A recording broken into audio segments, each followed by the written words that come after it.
Good evening, and thank you for joining us tonight. My name is Zoe Rikus, and I'm the chair of the board of the Jewish Community Relations Council of Omaha.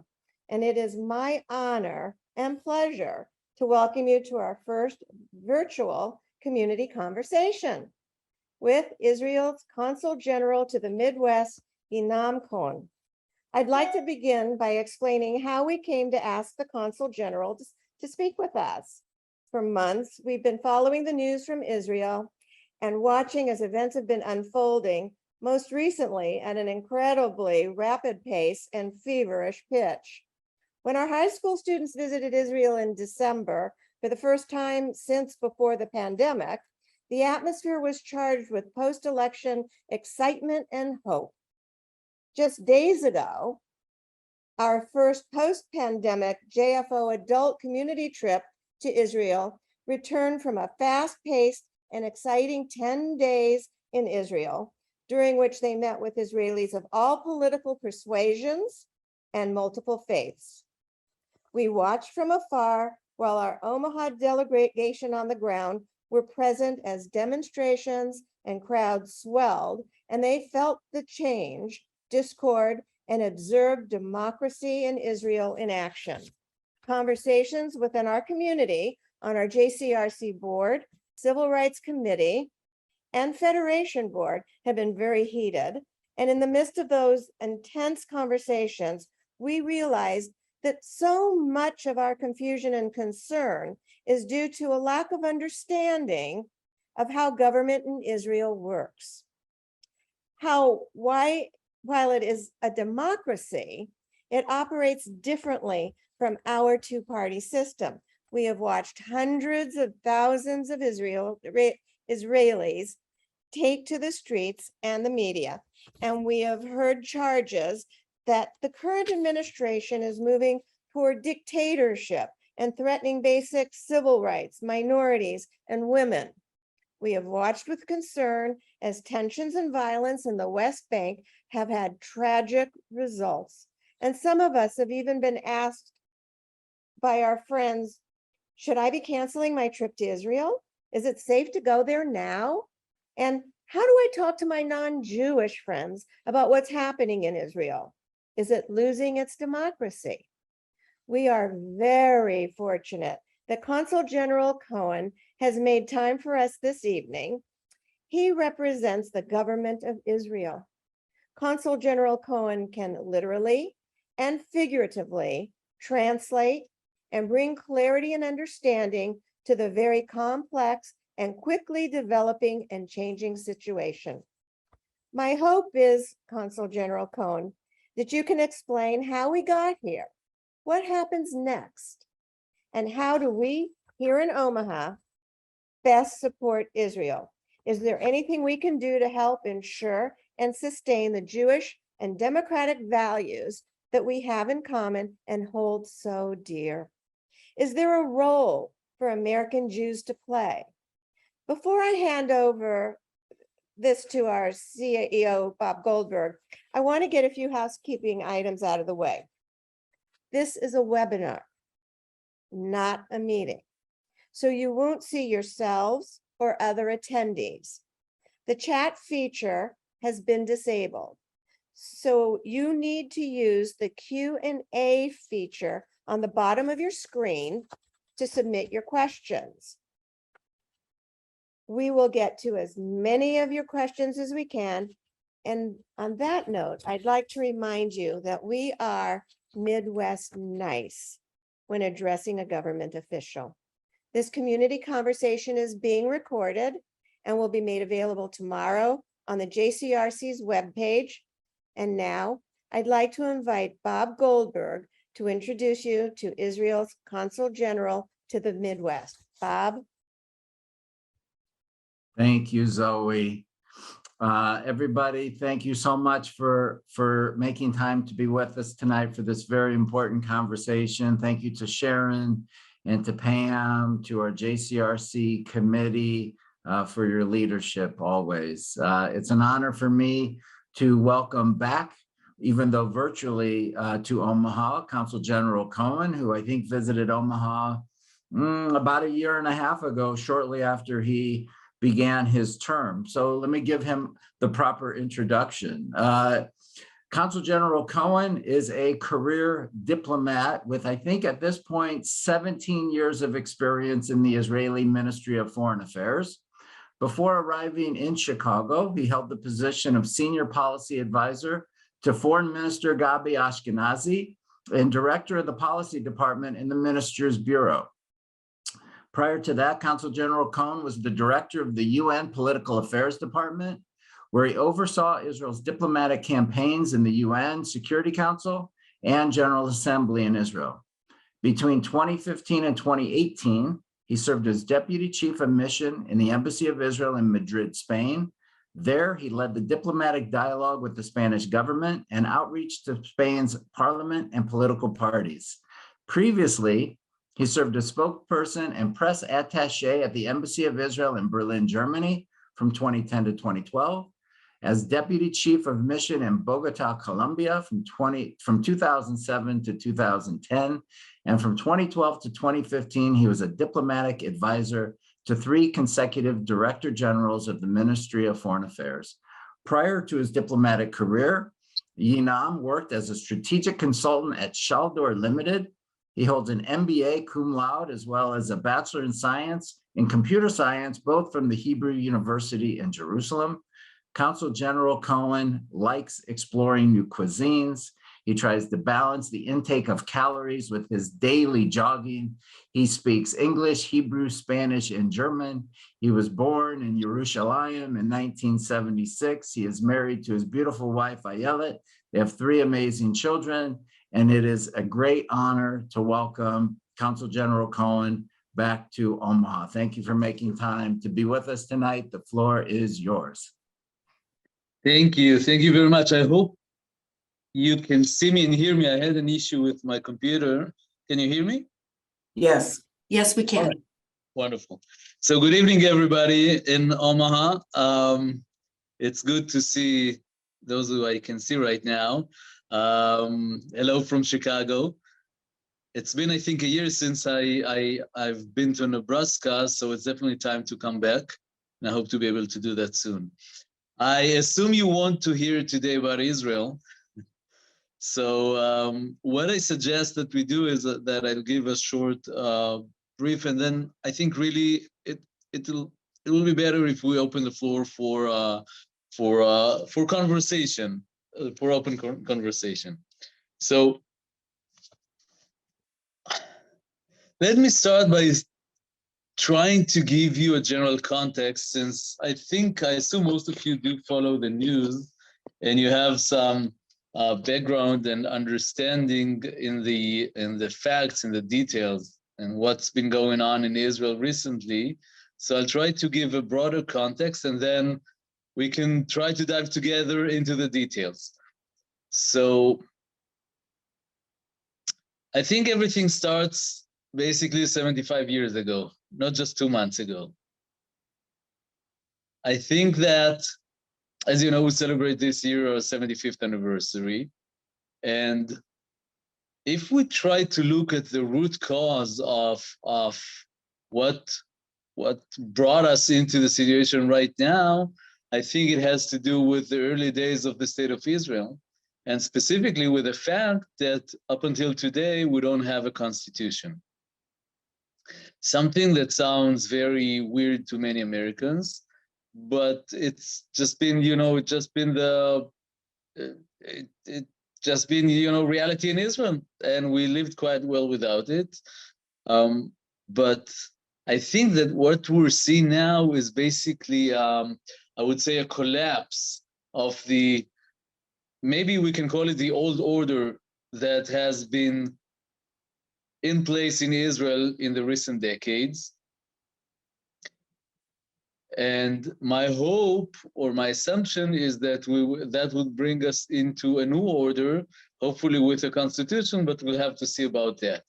And what is the old order that I'm referring to?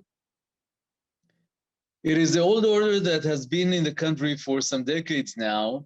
I'm trying to be diplomatic, and I will remain diplomatic in this conversation, because please remember that I'm a civil servant But the old order is what defined Israel in terms of what groups take part, participate in the civil life, and how.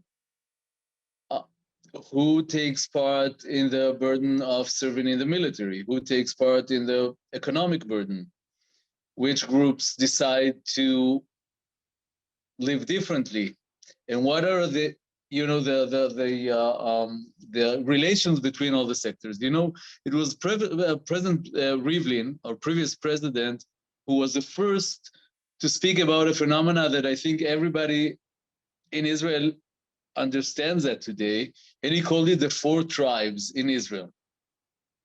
And what are the 4 tribes? That is the ultra-Orthodox sector, the secular liberal sector, the national religious sector, and the Arab sector, of course. They're not all the tribes are in the same, have the same size, strength, political strength, economical strength, and so on and so forth. But these are the 4 major groups that compose the Israeli society today. Each one of them has very different, sometimes very different, sometimes a bit different, but a different vision about how Israel should look like, and what are the ways to run the country, and what are the expectations of each sector. I think President Rivlin was very wise in identifying that, in putting a finger or putting a title, calling that a 4 tribe, the 4 tribes, and then trying or starting a process of a civil dialogue about how we create a common vision for the next couple of decades, taking into consideration that Israel is in an ever-changing reality, demographic reality, economic reality, and so on. And I think that, as you all know,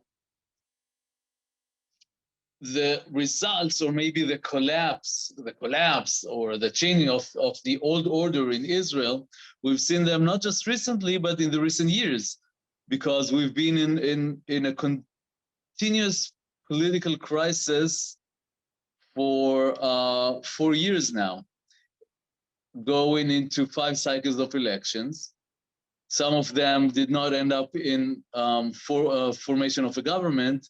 Others did end up in the formation of a government, but not necessarily governments that were able to survive for a long period of time. And each government has been very different from each other. Now we have quite a conservative government. Before that, we had a very pluralistic government, probably the most diverse government in the history of Israel, bringing together elements from the right, the left, an Arab party for the first time. Before that, we had a unity government between the Likud party and blue and white of Benny Gantz. So, and none of these governments was really able to survive for a long period of time, and I'm not sure that's the end of the story. And add to that the fact that for many years, because of the fact that we don't have a constitution, and because of the fact that due to that, there is no absolute definition of our system, of the relations between our 3 branches,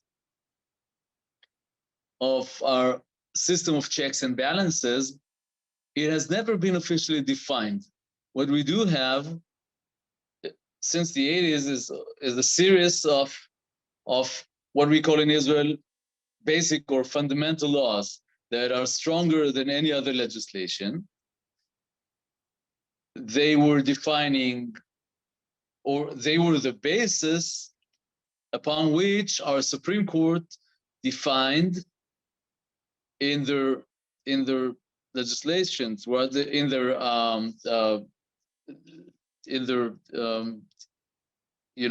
verdicts throughout the years, the foundations for civil rights and human rights in Israel.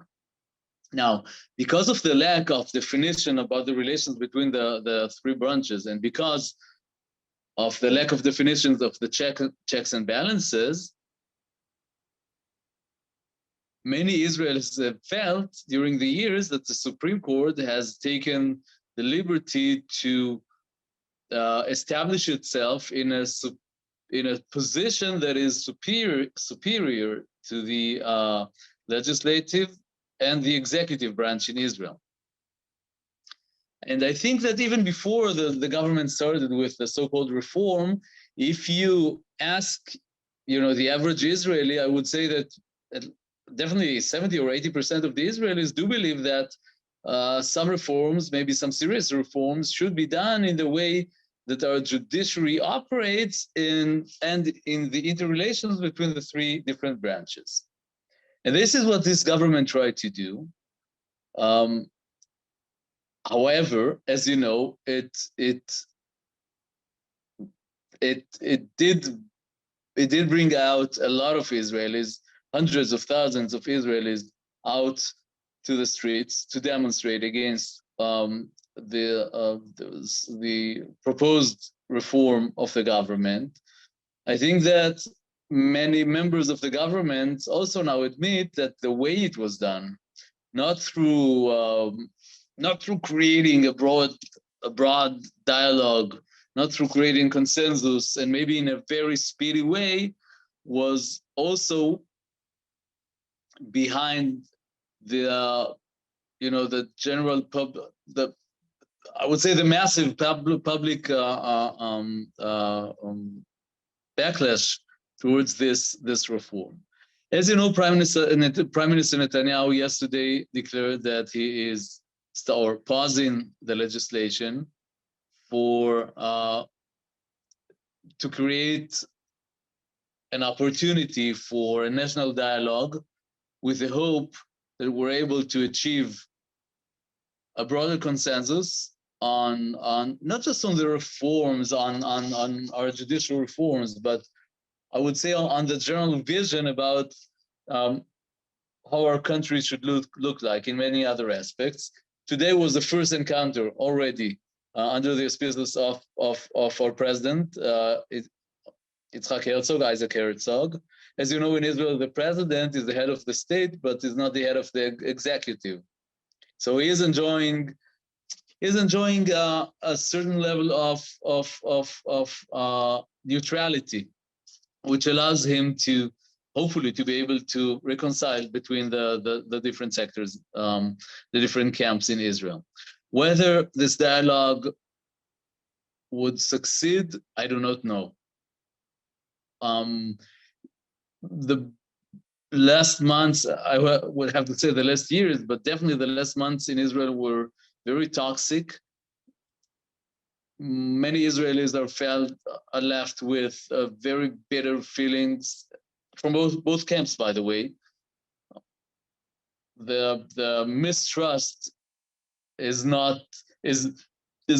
grown bigger. The polarization has grown bigger. Israel is not immune of processes that, even this country has seen, and many other countries have seen. But the starting point is not amazing. But I think that every crisis is an opportunity. And I really hope that this crisis would be an opportunity not just to discuss technical issues such as how exactly do we elect our Supreme Court justices, but also the broader questions about how should our system be designed vis-a-vis the challenges, the social challenges, the special composition of Israel's society, the diversity of Israel's society. These are very big questions. I'm not sure that they are relevant only to politicians, but definitely also for scholars. And I hope that in parallel, and I have every reason to believe that will happen, at least the process would begin, that in parallel to the political dialogue, there would also be broader dialogue between scholars from different schools, from different perceptions, to create or to offer a platform that would be much more consensus for Israel. So this is just a very short briefing and trying to put things into context. And I would definitely love to take some comments or remarks or questions if you have. Okay, thank you, Consul General. We do have some questions. The first one is, and you hit on many of them, but did Prime Minister Netanyahu speak during the elections about how he intended to reform the judicial system? And if so, how did statements that he made about that judicial reform deviate from his campaign, or how has his current proposal deviated from what the people were expecting, even though this is something that many Israelis were calling for? Can you address that? Right. I would just give a general remark. I'm here in the position of a diplomat. I'm a civil servant, so I'm not going to criticize neither of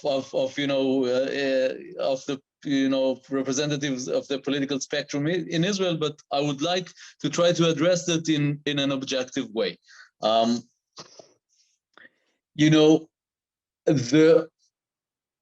Regardless of what Prime Minister Netanyahu said or did not say in his campaign, it's been there for quite some time now. The idea that some reforms should be addressed, should be promoted by the government, judicial reforms. It was one of the key issues of, I would say, the right wing in Israel for some years now, and definitely due to some circumstances in Israel, they became more and more central in the right-wing agenda. Now, if that was the major issue on the last elections campaign, I'm not sure. I think the major issue was security in Israel, the lack of safety that many Israelis felt, the terror attacks and so on, and economic issues. I'm not sure that was a major issue. And it is true that many Israelis did feel that the focus of the government, the major focus that the government put right after its establishment on this issue, was not necessarily a resemblance of what was in the campaign. But I do have to say that the issue was definitely on the table. It was on the agenda of Mr. Levin, our Minister of Justice. It was his personal agenda, political agenda for many years. It was also on the agenda of the current Speaker of the Knesset and the ex-Justice Minister, Amir Ohana. So it didn't come as a surprise, but maybe the intensity did surprise some of in the Israeli public. Thank you. Next question. This goes back to some of your procedural explanations about the Knesset and maybe a little bit deeper dive into that. So last week, the Knesset rescinded a 2005 act on the West Bank pullout that I believe was an Ariel Sharon policy, with only 31 votes out of 120 members of Knesset. And I think the question is, how does that happen when only 25% of the Knesset weighs in on that and is able to rescind a policy that's 18 years old? Yes. Well, I'm not sure. I don't remember the numbers, but I totally rely on the fact that you checked them, and that was the number. It doesn't, it's not very unusual in Israel. Most legislation in Israel requires regular majorities. So even theoretically, even if it was only 1-0, that would be valid, because this is, again, we don't have a constitution, so this is the fundamental law about legislation says that in vast majority of the cases, a regular majority is enough. So this is the case in Israel, whatever the issue is. Even though that it does seem maybe surprising to some people that such major policy issues are legislated in a majority that is not absolute, that is just a relative majority. But this is how the Israeli Knesset works on almost every issue. Okay. Next question is, what kind of impact do some of these proposed reforms and the leanings of the current administration, and I assume people are talking about the more conservative nature of this particular governing coalition, what kind of impact would those proposals have on we Jews in the diaspora? In other words, how might this impact the egalitarian prayer space at the wall that we were looking forward to some action on in the previous Netanyahu administration? Or how would some of these proposed reforms, not just necessarily judicial, but general policies that they've been talking about, impact Aliyah? All right, that's a very good and a very important question, and thank you for this question, and to whoever sent this question. I want to say something straightforward. Yes, first it's a conservative government. It's a very conservative government. Some elements in this government are, I would say, newer to policy making in Israel. That's true. At the same time, Prime Minister, especially about the relations between Israel and the diaspora, Prime Minister Netanyahu was very clear in the beginning of the government, saying that he would not allow any change, or any impact in legislation on Israel relations with our brothers and sisters here in America and elsewhere. I think also that the Jewish federations of North America, since day one, have been very active in engaging in a very deep dialogue and conversations with the government and with its members to make sure to speak out for the values that the JFNA, the Jews here in America, believe in. So, the Kotel agreement was achieved some years ago. And unfortunately, I'm saying unfortunately because I think it was a great solution, a great agreement. But unfortunately, because of some political considerations, it was never fulfilled. I do hope that there will be a way in the future. We will be able to find a way in the future to fulfill that, because I think it's really important. It is important. Let me say something very general to you. And I'm saying that to you and to everybody that's on this call. It's not only that your voice is very important, because you are our brothers and sisters. It's obvious. I'm stating the obvious, but for me, you are also, I would say, shareholders of the Jewish state of Israel. And this is important, because each one of you in any given moment can become an Israeli citizen. So your voice is very important. What you think is very important. What you feel is very important, and your concerns are also very important. So, and I think that your voice, the Jewish voice of American Jewry has been heard very, very clearly in Israel. And I don't see any impact of this legislation or other legislation on the relations between us, between Israel and, if everything, I cannot guarantee, of course, that everything that any government in Israel decides would satisfy you. Definitely this government might legislate or, decide some things that are not acceptable for you, and maybe are not acceptable for many Israelis. It happens. Equally so, the previous government, which was more liberal or diverse, also did some reforms that caused some discomfort for many Israelis, and also for, I would say,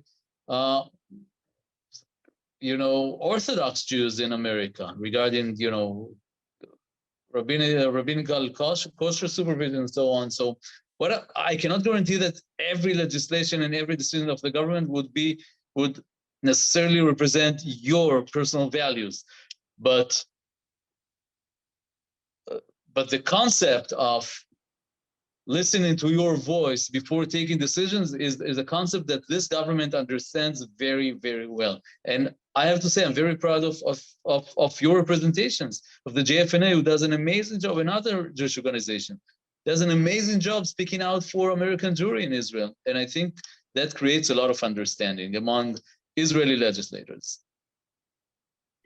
That's good to know, because one of the next questions was, how do Israelis feel about the diaspora response to what's happening? And our Jewish communal organizations, concerns, opinions, and our intervention in this case, because there have been so many Israeli scholars that we've been reading about in English who have been begging us to get involved somehow. Is that considered an overreach or inappropriate by most Israelis for non-Israelis to be weighing in on domestic policy? But having heard that you view the American Jewish community, and I assume the UK and everybody else, as stakeholders in Israel's future, that's very reassuring to hear. Yeah. Now, can I throw a hardball question at you? Oh, that was the light ones. All right, yes. Yes, those were the friendly ones. Right. There was an article in today's Washington Post, today's or yesterday's Washington Post, I think it was from the editorial board. And this question, I'm sure, derives from that. It says, I assume Bibi's motivation with the current situation is to keep himself out of jail. But what's the motivation of right-wing settlers and the religious right in the current situation? All right, interesting question. I'm not going to comment on the first part of the question on Prime Minister Netanyahu. Everybody could make their own assumptions, but I want to it's a fair question, so I want to respond on the second part. What's the motivation of the ultra-Orthodox and the settlers, right? That was the question. So I would say the following. Our Supreme Court is perceived as a strong voice of the liberal agenda in Israel. That is the perception. Whether it's right or wrong, I don't know. But that is a perception. I would say, I would have to say that recently, in the recent years, our Supreme Court has become more diverse than it was in the past. I would say that there's much more representation for more conservative judges. And as a side comment, I would have to say that in the past, maybe 10 years ago, nobody in Israel referred to judges as liberals or conservatives. It is a concept that was imported from America. It is not an Israeli concept. But anyway, now this is the discourse in Israel. So the Supreme Court is much more diverse. It has many more conservative voices right now. But since so, it is perceived as, because the Supreme Court sees itself, and probably rightly so, as the defender of civil rights and human rights, based on Israeli legislation, of course, then I think in many cases, those who promote more settlement activity in the West Bank, for example, feel that the Supreme Court is an obstacle or put obstacles It doesn't mean that that the Supreme Court say you cannot build in settlement, but it just wants to make sure that it is done according to, Israeli legislation, and that's in many cases puts brakes on that. So this is one thing. Because the Supreme Court defends what perceived as liberal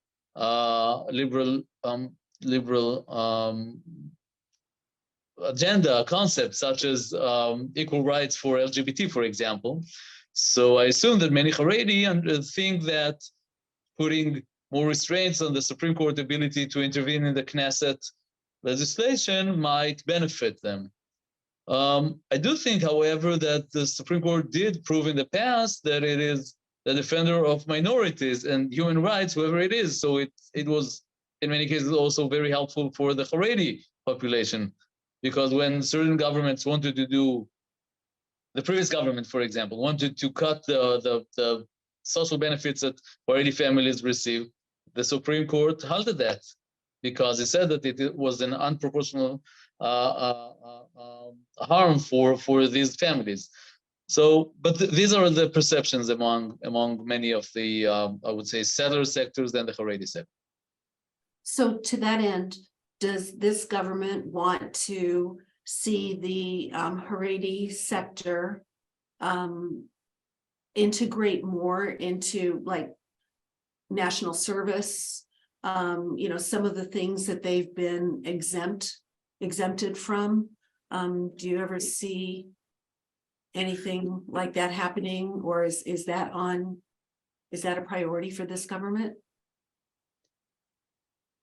It's still hard to tell because this government has not dealt with that. One of the legislation that the Haredi want to pass, and I'm not sure it's going to happen, but that's what they were officially aiming for, is to legally frame their not serving in the army as not just as a temporary waiver, but as a conceptual part of how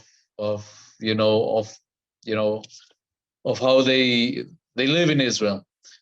And whether it's good or not, legitimate or not, I'm not going to comment. I mean, it's up to everybody to decide, each one to decide.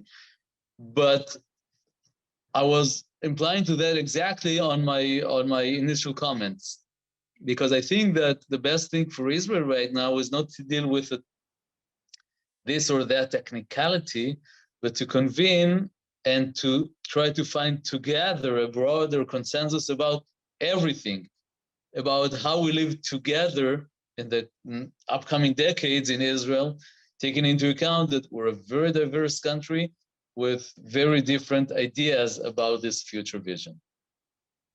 Thank you. I want to remind some people who are submitting some questions that they really need to be questions and not comments. So if you do have a question, please put that in the Q&A. There is one here. Is there any theoretical way for Israel to mimic American policy in order to achieve so-called major reforms only by a consensus, say 67 or 33%, rather than to keep living with a 50.5, 49.5 basis that will inevitably keep changing forever? I don't know. I hope we'll have a constitution in the future. I'm not sure that it also works in America. You do have a consensus-based, amendments to the constitution. I don't think that in the upcoming years, this country will be able to do that.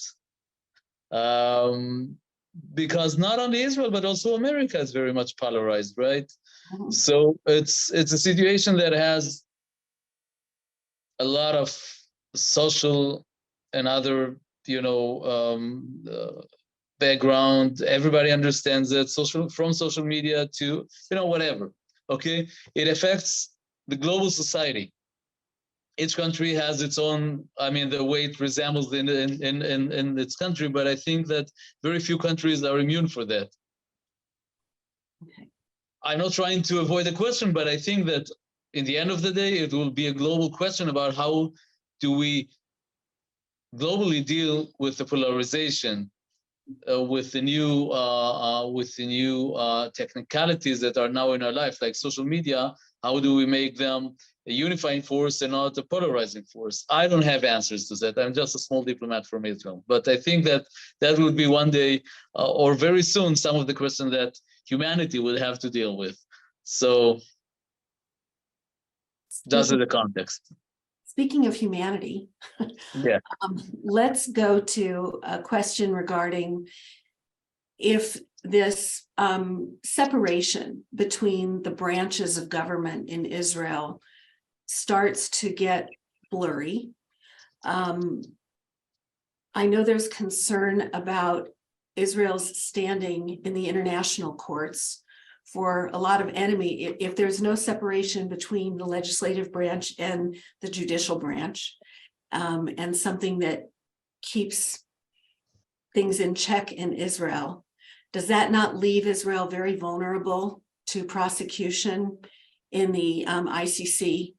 And is that something that's talked about in Israel as much as it is here? Yes, and let me just phrase my answer on the positive, not on the negative edge. I think the fact that Israel has had a very strong and independent Supreme Court really helped position Israel in a way that, in most cases, what's called the universal judgment, which allowed international bodies such as the ICC or just countries to start with legal procedures against members of other countries, in our case, Israelis. So the strength and the independence of our Supreme Court was a major factor in the fact that nothing tangible has happened in the context of what you were asking.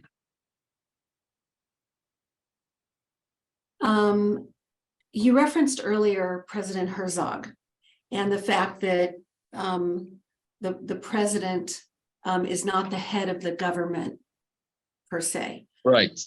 He's not. Does that make him kind of bulletproof? So like, if I happened to be in Israel a couple of weeks ago when he had the kind of unprecedented, unannounced press conference one evening, and heard those remarks, and he can't be fired by the prime minister, right? Like a defense minister or an ambassador or someone like that. Right. He's pretty independent in terms of his ability not only to help negotiate or broker some negotiations, but to whom is he accountable? Where does he get his power and how much? He's accountable to the people of Israel. It doesn't mean that he's, as you mentioned, as you phrased it, bulletproof. Absolutely not. I mean, he can definitely be criticized, but I think he gets his power from the people. I mean, he's elected by the Knesset, but once he's elected, it's a 7-year tenure, and he gets his power, his authority from the people. And therefore, I think that puts him in a position that he can position himself as probably one of the only person who can really reconcile between the different sectors in Israel and bring them together. And that is what President Herzog and previous President Rivlin were always trying to do, to bring the different sectors in Israel literally into the residence, literally to bring them together, to generate discussions, to generate dialogue between the different sectors in Israel. And this is why, I mean, he has a very complicated mission right now. I wish him the best of luck. And if someone might succeed in that, that's a president. So we were talking in a meeting the other day about the role of the opposition leaders in negotiations around judicial reform and some of these policies. Do they have any power or any say or any influence? The opposition members?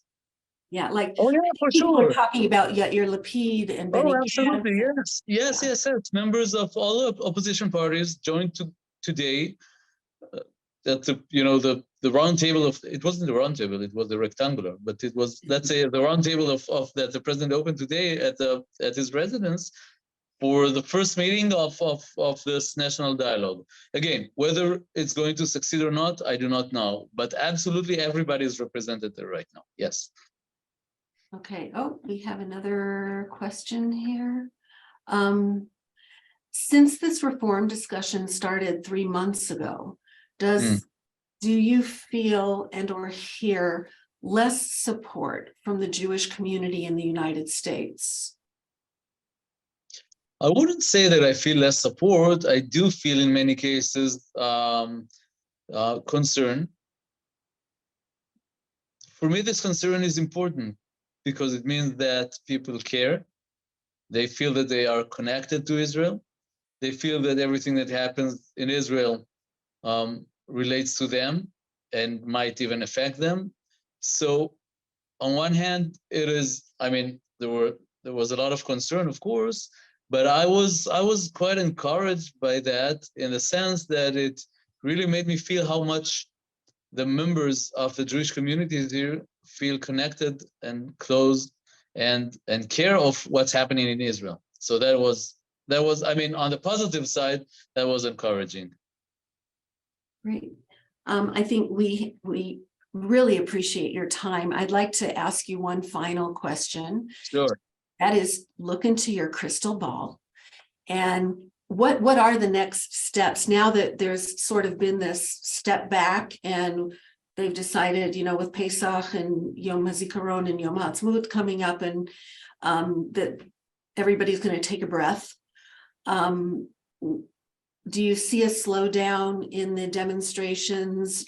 And then where and when does this really pick up momentum? And I know it's not stopping. It's really hard to tell. It's really hard to tell. I think that some kind of demonstration would continue because some members, you know, the interesting thing I think about the demonstration was that there was no clear leadership. It wasn't the politicians who led the demonstration; it's the people. So, I'm quite definite that some members of you know the protest movement are not satisfied with the situation as it is because the government did not declare that they are going to annul or to forget about the legislation. Say that it's a pause. To give chance to the national dialogue.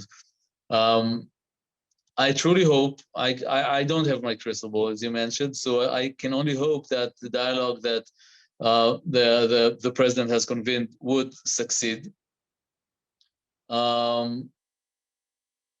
I think there's a strong understanding among many members of the government that even if some reform is probably needed, probably the right way to succeed is to do that through consensus building. At the same time, I think we have to admit the government also had a success in the sense that maybe a year ago, few of the members of the opposition were ready to talk about judicial reforms, even though I would say the vast majority of the people in Israel do believe that some reforms should be applied. And I think the success of the government is that they were able to put it on the agenda, and now the discussion is not about yes or no, but about how to do that and to what extent. So I think that brought both sides into an imaginary center point that never really exists. And I hope that we'll be able to make a trustful encounter in the center for the benefit of, you know, of the people of Israel. Thank you so much. I am going to bring Zoe back if I can figure out how to do this. And yeah, there we go. And have her close us out. And thank you very much, Consul General, for your time. It's been my pleasure. Thank you. Thanks. Well, I would like to personally thank you, Consul General, for taking the time and meeting with Omaha. we look forward to hearing more and watching more, and hope that there'll be peace and hope and joy in the future for everyone. And I wish you a very Chag Pesach Sameach. Thank you. Thank you. So I'm actually going to Israel on Thursday, so wish me luck for Good luck. Pesach. Thank you. Thank you so much. It's been, thank you for the invitation. It's been my pleasure.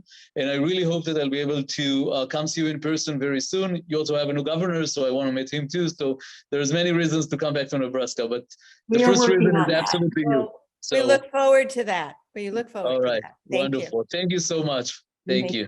Thank you. Bye-bye. Thank Bye-bye. everybody for Sameach. attending. Yes. Bye-bye. Bye.